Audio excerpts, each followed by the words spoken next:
Tenemos el placer de presentar a la licenciada Alexandra Santelices, directora del Instituto Nacional de Atención Integral a la Primera Infancia. ¿Qué tal, licenciada? ¿Cómo le va? Buenos días para todos. Buenos días.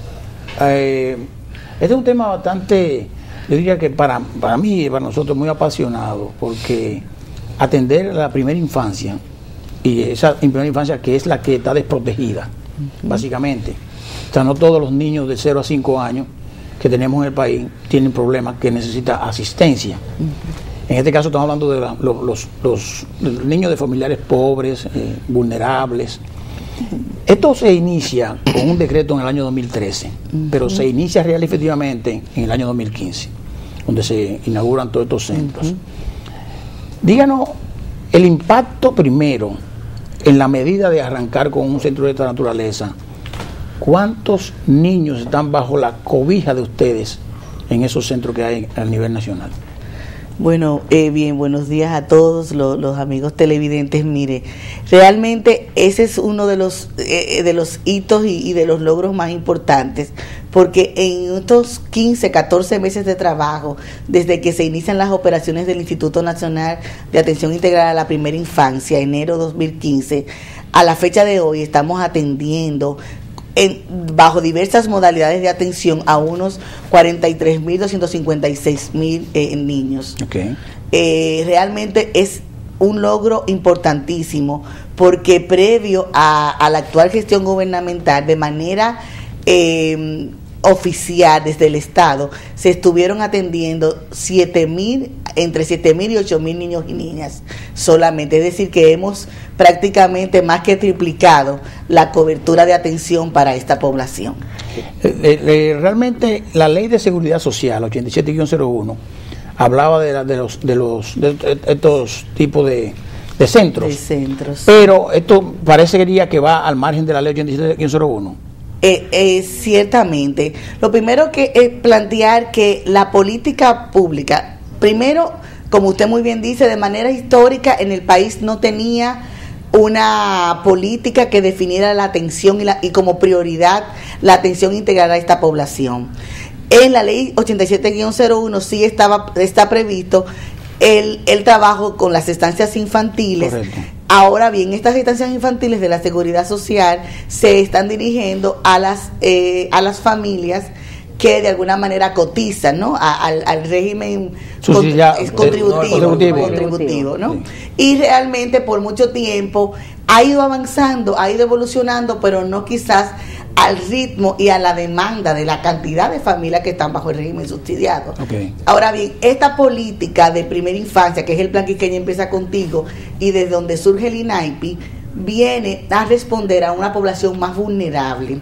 Recuérdese que en el Plan Quisqueya Empieza Contigo y el INAIPI también forman parte de esa gran estrategia de reducción de pobreza del gobierno dominicano, que es Quisqueya Sin Miseria, que la complementan también otros dos planes, que es el de alfabetización y Quisqueya Somos Todos. Claro. Entonces, por eso, los criterios, simplemente condición de vulnerabilidad. No tiene que estar, la familia tiene que estar empleada, no tienen que estar cotizando, simplemente con una serie de procesos que determinamos en las comunidades, en los territorios, esas familias pueden formar parte del conjunto de servicios que ofrece el INAIPI. Estamos hablando de niños de 0 a 5 años, a 5 años, antes de la educación primaria. Claro, porque a partir de los 5 años, o los 5 años cumplidos, obviamente, no es que salen a los 4 años y 11 meses, pero sí ya la Ley General de Educación consigna como obligatorio el primer grado, que es el grado preprimario, a partir de los 5 años. En ese sentido, el INAIPI, como instituto desconcentrado, que forma parte también de todo el sistema del MINER, para que tuviera todo el aval jurídico y para que formara parte dentro de la estructura de la administración pública, cuando el INAIPI entra como instituto desconcentrado de uno de los tantos institutos del MINER, y ya está muy establecido. Por ejemplo, los niños y las niñas que van saliendo en este año ya están ubicándose en los centros educativos públicos de la zona, y hay un trabajo ahí de articulación muy interesante. Un asunto, licenciada, usted que habla que son parte del del Ministerio de Educación, así como los otros institutos, me imagino como el de Bienestar Estudiantil. Exacto, Ustedes tienen Inafocán, que es educación a los profesores. Ustedes entonces tienen su propia estructura administrativa, ustedes tienen su propio presupuesto y manejan sus propias licitaciones ustedes mismos con respecto a los procesos. Así es, este ha sido uno de los grandes logros, por eso es cuando se establece que la primera infancia es parte de las 10 prioridades de la actual gestión gubernamental del señor presidente de la República, ha sido una política que se le ha dado una prioridad en términos de la creación de la institucionalidad, en términos de la consignación presupuestaria, en términos de diseños y de lograr una serie de condiciones que nunca antes habíamos podido establecer en el país. O sea, la construcción de estos centros, que son los centros de atención integral a la primera infancia, la CAIPI. Ustedes son que realizan la licitación y entonces el ministerio hace las construcciones. No, porque con respecto a todo lo que es primera infancia hay un conjunto de entidades que se articulan y en este sentido también estamos trabajando y con muchos avances en todo lo que tiene que ver con la articulación intersectorial. Por ejemplo, el MINER ha sido el que ha licitado la construcción, las escuelas y las estancias. Si ustedes ven, por ejemplo, hay un conjunto de sorteos, nosotros estamos en el sorteo 4. Entonces ustedes lo que hacen entonces es operar la operación de los las nóminas de los profesores, nómina y todo lo que tiene que ver con insumos, alimentos, material gastable. Ustedes también le dan alimento a los niños. Claro, eso es uno de los grandes logros. El día entero. El día completo. Hay ahora mismo 81 centros de atención integral a la primera infancia que funcionan de 7 de la mañana, 7:30 a 5:30 de la tarde. Eso ha sido un logro porque antes estaban solamente las estancias infantiles de la Seguridad Social que ustedes mencionan, sí, y algunos de los centros antiguos CIANI, que estaban regidos por el CONANI. Pero como parte de la organización de todo este sector de primera infancia, una vez inicia el INAIPI y como el CONANI por ley le corresponde más ese rol de rectoría, estos centros pasan al CONANI. Entonces hemos trabajado con estos antiguos centros CIANI, con remozamiento, equipamiento, revisión del personal, aumento salarial, una cantidad de estancias están en construcción. En construcción ahora mismo hay unas más de 100 estancias. Las primeras, hubo un primer sorteo de 100, de las cuales ya se han inaugurado 30, 29 están en funcionamiento, hay una que comienza ahora próximamente, los 52 antiguos centros CIANI, y hay un promedio de unas 60, 70 estancias que están entre un 80 y un 90%. ¿Cuántos niños están ahora mismo bajo el proceso ya que pueden ir, incluyendo todos los tipos de estancias? De servicios. ¿Cuántos están bajo este sistema? Casi 44.000. Hay capacidad para 44.000. Y están asistiendo. O sea, hay 44.000 niños a nivel nacional que van todos los días a un tipo de estancia infantil. Claro que sí. Porque ¿y cuánto sería si calculamos la necesidad del país? ¿Podemos hablar de unos 200.000 niños? Nosotros estamos estableciendo que lo que necesita. Sí, un poco más, porque de acuerdo a todo lo que ha sido un mapeo de territorios vulnerables o en condiciones de pobreza, estamos hablando, y es lo que tenemos previsto, que hacia 2016 el INAIPI puede estar abarcando alrededor de unos 400, 500.000 niños y niñas, entre las 250 estancias infantiles y 1.000 centros y redes comunitarias, que es otro programa del que les quiero conversar también. Mire una cosa, le voy a hacer 3 preguntas juntas.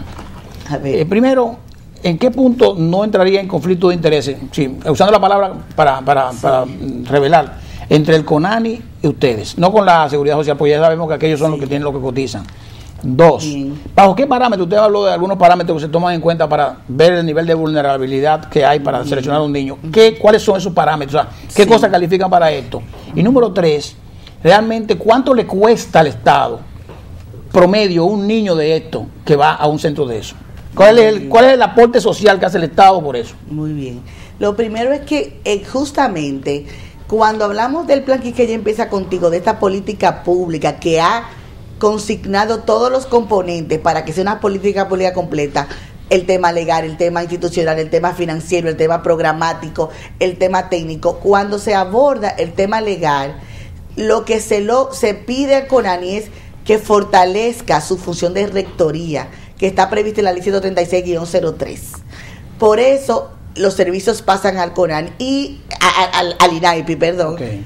Y el CONANI está fortaleciendo ese rol de alguna manera de rector de las políticas públicas y de los programas de atención de 0 a 18 años. Perfecto. Es decir, que no hay ningún conflicto, todo lo contrario. Ahora mismo el CONANI está concentrado, por ejemplo, en la hoja de ruta para todos los temas de abuso, y en la medida que, por ejemplo, las juntas locales de protección, que es un órgano que tiene que establecer el CONANI, que funcionan en los barrios, en las comunidades, pues temas de abuso, temas de todos los problemas que estamos encontrando, pues lo podemos referir a esas instancias que el CONANI tiene por ley que instalar y hacer que funcionen. Es decir, vamos poco a poco ordenando con una visión más estratégica, más institucional, más de política pública la atención. Y con respecto al ¿cuánto cuesta? No, antes fue los parámetros. Para ustedes saben que en esta estrategia de Quisqueya sin Miseria se definieron unos territorios priorizados, como le llamamos. Esos territorios priorizados están definidos por índices de vulnerabilidad, de pobreza y ciertas condiciones. ¿Eso tiene el CIUBEN? No, eso se definió por la Dirección General de Programas Especiales de la Presidencia, que es la institución que gestiona, ¿no?, o que articula todos los procesos con relación a Quisqueya sin Miseria. Okay. Entonces, en cada uno de esos territorios priorizados es que se han establecido entre 1, 2, 3, 4, 10, 12 estancias infantiles, como en el caso de los Alcarrizos o ya municipios muy grandes que requieren de muchas de estas atenciones. Entonces, con las familias, nosotros establecemos cuál familia tiene que ir a una estancia o a un centro comunitario porque no requiere de la atención del tiempo completo, de acuerdo a un índice de vulnerabilidad que se determina. Por ejemplo, niños y niñas cuidados por hermanitos, niños y niñas que están en condición de desnutrición, niños y niñas que lo dejan solo los papás, porque se tienen que ir a trabajar, o que sus padres realmente están en una condición de adicción, o que están cuidados por un envejeciente. Entonces son los niños y las niñas que decimos, no, estos niños requieren, además de toda la estimulación, educación, etcétera, del cuidado real, de tiempo completo. Otros niños que tienen con una mamá, una tía, pues entonces pasan al otro programa, que son los centros comunitarios, donde el énfasis principal es el trabajo en las casas y con las familias. Bien. ¿Y cuánto le cuestan finalmente estos niños al Estado? ¿Hay un cálculo? Hay un costeo que estamos estableciendo y entendemos que para las estancias infantiles está entre 9,000 y 10,000 pesos por niño y niña mensual. Que sería un ingreso para los padres. Claro. Sí, por eso así lo señalaba el señor presidente de la República. También la rendición de cuentas. Cuando tú multiplicas eso por 200,000, que es la meta. Pero miren, yo creo que no estamos ya en el tiempo, pero nosotros hemos pasado muchas imágenes ahí. Usted no estaba viendo porque está teniendo nosotros. Que demuestran, mira, ahí están, miren, se puede ver, demuestran los niños bastante contentos, eufóricos. Yo le hago una pregunta final, breve. La parte psicosocial, que yo de seguro que ustedes manejan, ¿qué dicen esos psicólogos que ustedes manejan sobre el cambio que han experimentado los niños? Hay muchos estudios de neurológicos, psicológicos, de las distintas disciplinas, ¿no?, que plantean que la atención y la estimulación oportuna en los primeros años de vida determina en gran medida el desarrollo integral del ser humano, capacidades cognitivas, capacidades sociales, valores, reducción del índice de delincuencia. Muchos estudios a nivel nacional e internacional, es decir que esta es una de las políticas principales y tiene que seguir siendo una de las prioridades por el impacto que se verá. Por el impacto que se verá. Licenciada, realmente queremos felicitarlo porque los principios no son fáciles, los comienzos son, y la verdad que han logrado en este año, tal vez no la cantidad que se quería, pero el proceso está funcionando bien. Lo que hemos podido ver, visitamos la estancia de San Cristóbal recientemente y el proceso fue lo que vimos y hablamos con los padres, realmente están satisfechos. Por lo menos en esta estancia, ¿verdad? Muy bien. Muchísimas gracias. Muchísimas gracias y le felicitamos. Muchísimas gracias. Le damos las gracias a la licenciada Alexandra Santelices, directora del Instituto Nacional de Atención Integral a la Primera Infancia, una inversión a futuro que se va a ver ahora cuando estos niños empiecen la primaria, ¿verdad? A mí me llega en lo hondo del corazón, de verdad. Esta Claro parte que sí. Interesante, y además eso de tener niños que vienen ya con un cerebro preparado para muchas cosas. Claro. Fuera de delincuencia y de vicios. Así es. Muchísimas gracias. Vamos a hacer una pausa. Continuamos con nuestros invitados.